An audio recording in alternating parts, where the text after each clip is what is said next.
ඔයාලට ඉංග්‍රීසියෙන් කියන්න ඕන නම් මම ඔයාලට වඩා හොඳයි. නිමල් කමල්ට වඩා උසයි. අන්න ඒ වගේ වාක්‍ය ඉංග්‍රීසියෙන් කොහොමද හදන්නේ කියලා දැනගන්න ඕන නම් මේ වීඩියෝ බලන්න. ඒකෙදි පාවිච්චි කරන Dan Hunt tool වල පාවිච්චි තමයි අද වීඩියෝ එක කතා කරන්නේ. හලෝ ඉතින් අද කතා කරන්න යන්නේ දෙවෙනි ග්‍රැමර් ලෙසන් එක. ඉතින් ඔයාලට එක්ක කලින් මම වීඩියෝ එකක් කතා කරලා තියෙනවා. මම හිතනවා ඔයාලා ඒක බලලා ඇති කියලා. ඉතින් බලලා නැත්නම් මේ ග්‍රැමර් ලෙසන් එකේ විනාඩි 5ක විතර වීඩියෝ එකක් තියෙන. ඒකෙත් කතා කරපු ග්‍රැමර් පොයින්ට් එක බලලා එන්න. ඉතින් මම මේ සීරීස් එකේදී එක දවසකට එක ග්‍රැමර් පොයින්ට් එක ගානේ ඔයාලත් එක්ක ඒක කොහොමද පාවිච්චි කරන්නේ ඒ වගේ දේවල් තමයි ඉතින් අද මේ ග්‍රැමර් සීරීස් එකේ මම කතා කරන්නේ. ගොඩක් දිග වීඩියෝස් හදන්නේ ඔයාලටත් එපා වෙන නිසා. ඉතින් මම අද කතා කරන වීඩියෝ එකට අදාළ නෝට් එකක් මම හදාගෙන ඉවිල්ලා තියෙනවා. ඒකෙදි අද කතා කරන්නේ Dan සහ to භාවිතය පිළිබඳව. ඉතින් මේ Dan කියන අදහස Dan වෙනුවට to පාවිච්චි කරන විශේෂ අවස්ථාවක් තියෙනවා. ඉතින් ඒවා ගැන තමයි මේ ග්‍රැමර් පොයින්ට් එකෙන් ඉතින් අද කතා කරන්න යන්නේ. මේකෙදි මම නෝට් එකක් වලින් හදාගෙන ඉවිල්ලා තියෙනවා. ඒකෙදි කියන්නේ ඉංග්‍රීසි භාෂාවේදී පුද්ගලයන් දෙදෙනෙකු දේවල් දෙකක් හෝ කණ්ඩායම් දෙකක් සැසඳීමේදී අපි පාවිච්චි කරන ට වඩා කියන අර්ථයට දීමට ප්‍රධාන වශයෙන් ව්‍යාකරණ රටා කිහිපයක් භාවිතා වේ. ඒ ගැන තමයි මේ නිබන්ධනයෙන් කතා කරන්න කියන එක තමයි මම මුලින් සඳහන් කරලා තියෙන්නේ. ඉතින් මේක ඉගෙන ගන්න කලින් ඇඩ්ජෙක්ටිව් එහෙම නැත්නම් නාම විශේෂණ වල තුන් ආකාර ස්වරූප තුනක් තියෙනවා. ඒ මූලික ස්වරූප තුන ගැන පොඩි හැඳින්වීමක් දීලා තියෙනවා. යම් මේකෙදි තියෙනවා යම් ගුණාංගයන් සංසන්දනය කිරීමට පෙර නාම විශේෂණයක වෙනස් වන මූලික ආකාර තුනක් කියලා. ඒ ආකාර තුනේ උදාහරණ ටිකකුත් තියෙනවා. ඉතින් මම මේවා ඔක්කොම පැහැදිලි කරන්න යන්නේ නැහැ. මම මේකෙදි වලට යම්කිසි දැනුමක් බෙදා ගන්න විතරයි යන්නේ. ඉතින් මේකෙදි මූලික ස්වරූපයේ විදිහට පොසිටිව් ඩිග්‍රී එක තියෙනවා. මේක තමයි සාමාන්‍යයෙන් ගුණාංගය. ඒ කියන්නේ මූලික ස්වරූපයේ ඇඩ්ජෙක්ටිව් වල. ඊට පස්සේ තියෙනවා කම්පැරටිව් ඩිග්‍රී සංසන්දනාත්මක ස්වරූපය. ඊට පස්සේ තියෙනවා සුපර්ලේටිව් ඩිග්‍රී උත්තම වාචක ස්වරූපය කියලා. මේ ඇඩ්ජෙක්ටිව් වල ආකාර තුනක් තියෙනවා. ඉතින් ඒකට උදාහරණ හතරක් තියෙනවා. ඒකෙන් මම මේ උදාහරණ දෙකක් විතරක් ඔයාලත් එක්ක කතා කරන්නම්. ඉතින් මේකෙදි රිච් කියන විශේෂණ පදයක් ගත්තොත් රිචර් වෙනවා.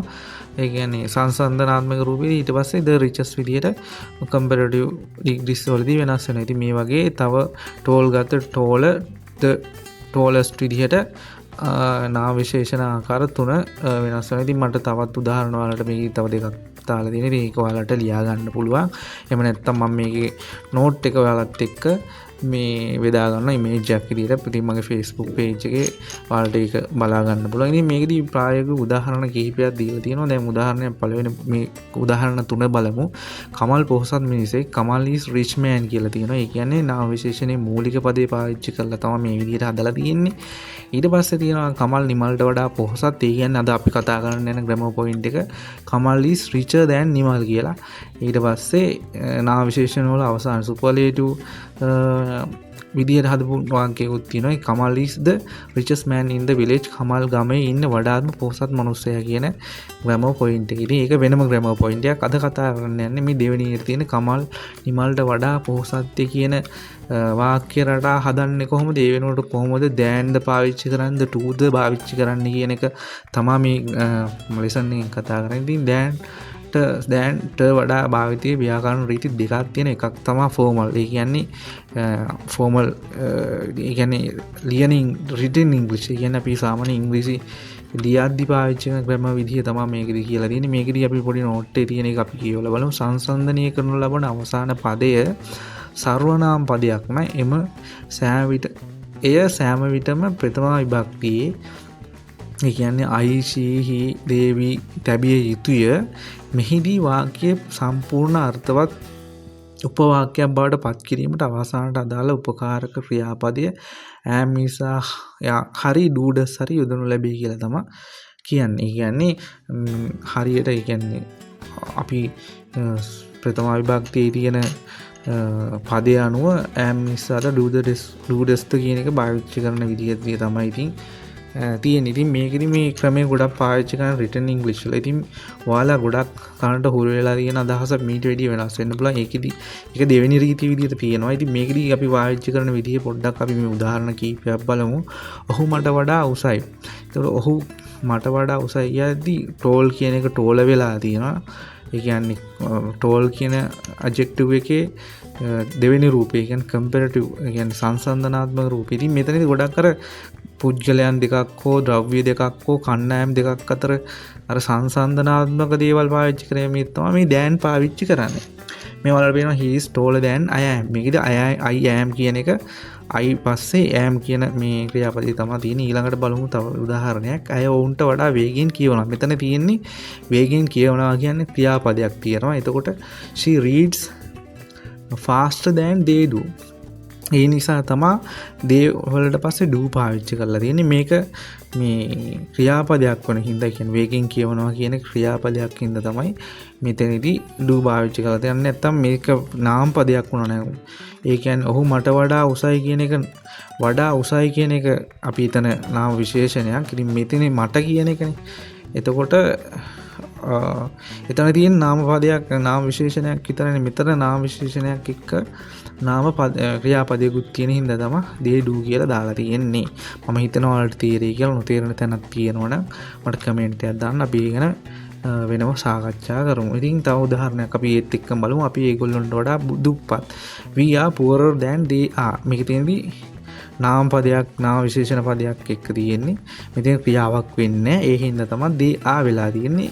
උඩ එකේ they do වෙලා තියෙන්නේ. මේ විදිහට මම හිතනවා ඔයාලට ඒක තේරුම් ගන්න පුළුවන් ඇති කියලා. ඊට පස්සේ තියෙනවා මේ දෙවෙනි රීතිය. එහෙම නැත්නම් සාමාන්‍ය ඉන්ෆෝමල් කියන්නේ ස්පෝකන් ඉංග්‍රීසි වල අපි කතා කරන ඉංග්‍රීසි වල පාවිච්චි කරන විදිය අර කලින් කතා කරන විදිහට වඩා වෙනස්. ඒකෙදි කලින් කතා කරපු විදිය ගොඩක් වෙලාවට අපි ලියන ඉංග්‍රීසි වල තමයි පාවිච්චි කරන්නේ. ඉතින් මේකෙදි දෙවෙනි රීතිය විදිහට සාමාන්‍ය ඉදින්දා කතා බහේදී අවසානයේ ක්‍රියාපදයේ නොයදෙන නිසා දැන් යන නිපාතය ප්‍රොපොසිෂන් එක ලෙස සලකා ඊට පසුව කෙලින්ම කර්මපද ස්වරූපයෙන් ඔබ්ජෙක්ටිව් ෆෝම් එකකින් I කියන එකේ ඔබ්ජෙක්ටිව් ෆෝම් එක me. ඉතින් ඒ වගේ we එකේ us, they එකේ them, he එකේ him, she එකේ her විදිහට මේ එදීම වර්තමානයේ බහුලව පිළිගැනෙන ක්‍රමයක් කියලා තියෙනවා. ඉතින් මම හිතනවා ඔයාලා ගොඩක් අහලා තියෙන මේ රීතිය.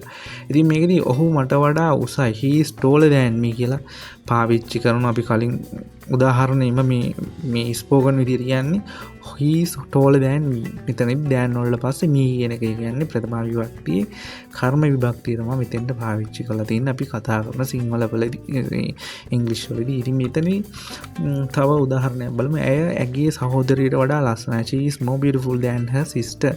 ඉතින් තවත් උදාහරණයක් අන්තිමට තියෙනවා. අද ඊට වඩා රස්නේ. today is hotter than yesterday. ඉතින් මේ ග්‍රැමර් පොයින්ට් එක මම හිතනවා ඔයාලට තේරෙන්නේ නැති කියලා. ඉතින් තව උදාහරණයක් දැන් තියෙන තව එක නීතියක් තමයි අද කතා කරපු එක මේ විශේෂ හේතුව දැන් වෙනකොට to භාවිතය කරන අවස්ථාවක් තියෙනවා. ඒ කියන්නේ අපි දැන් කියන එක වඩා කියන අදහස දෙන්නනේ පාවිච්චි කරන්නේ.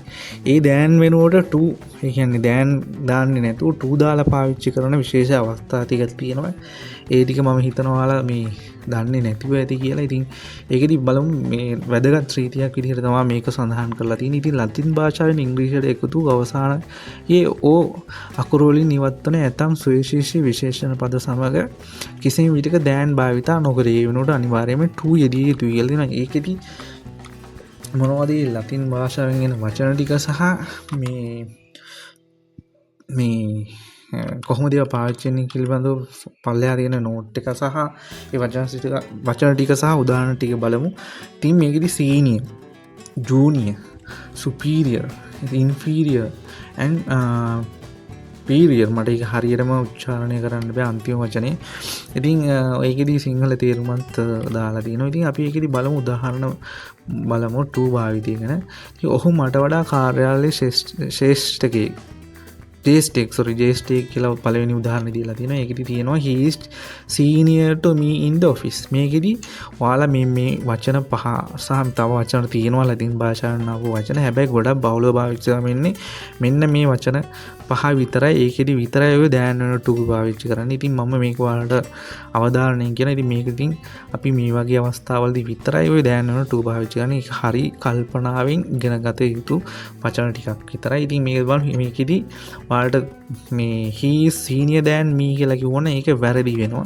තවත් උදාහරණයක් තියෙනවා. මෙම නිෂ්පාදනයේ ගුණාත්මක භාවය අරකට වඩා බාලයි. the quality of this product is inferior to that one. එතකොට inferior than කියලා මේකෙදි පාවිච්චි කරලා තියෙනවා නම් වැරදි කියලා තමයි කියන්නේ. දෑන් යනකොට ටූ පාවිච්චි කරන්න කියලා තමයි. ඉතින් තව උදාහරණයක් තියෙනවා මම තේ වලට වඩා කොපි වලට ආසයි කියන එක තියෙනවා. I prefer coffee to tea. ඉතින් මෙතනදී prefer කියන්නේ ඇත්තටම ක්‍රියාපදයක්.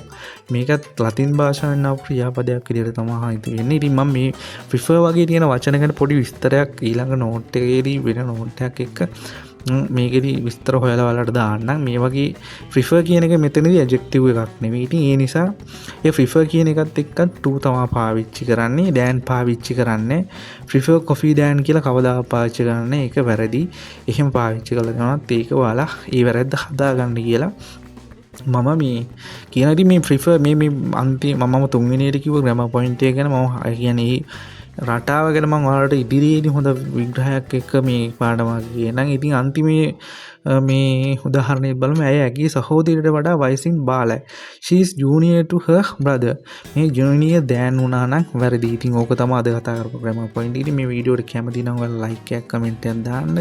තව කෙනෙක් එක්ක share කරගන්න. ඉතින් මේක note එක මම ඔයාලත් එක්ක ඩිස්ක්‍රිප්ෂන් එකේ හරි මං වෙනම පෝස්ට් එකක් විදිහට මගේ Facebook page එකේ හරි Facebook page එකේ දාන්නම්. ඉතින් මේ වීඩියෝ එක කැමති නම් share කරලා මේවා කරගන්න. ඉතින් හැමෝටම challenge අලුත් වීඩියෝ එකකින් හම්බ වෙමු.